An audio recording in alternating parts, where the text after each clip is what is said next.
Hi there, doing a video on our ties. We sell a lot of ties. We have been for years. We've been selling them all over the world, thousands of ties. All of our customers have been very happy. I want to explain to you why, and why you should have confidence buying ties from us. Every tie that comes in here is going to be examined very, very thoroughly, front and back.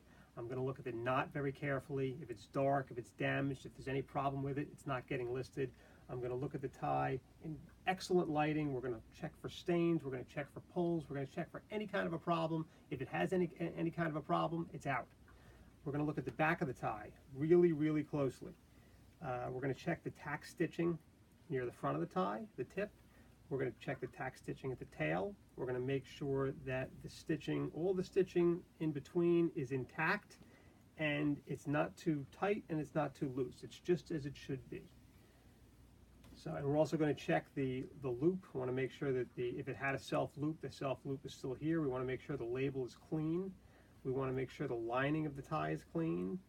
And we're going to measure the tie also. We're going to give you a length, we're going to give you a width.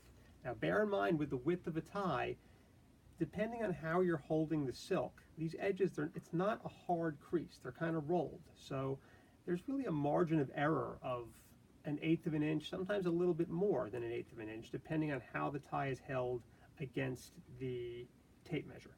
All right, some ties, some of the fabric has more give than other fabric. Some people's fingers, they're just going to roll it a little bit differently. So always assume there's about a 1/8 to 1/4 of an inch margin of error. It's never going to be a 1/4 of an inch. Maybe 1/8 of an inch to 3/16 of an inch margin of error in the width of a tie. If you're extremely concerned about the width of a tie, ask us to triple check and we'll do it for you.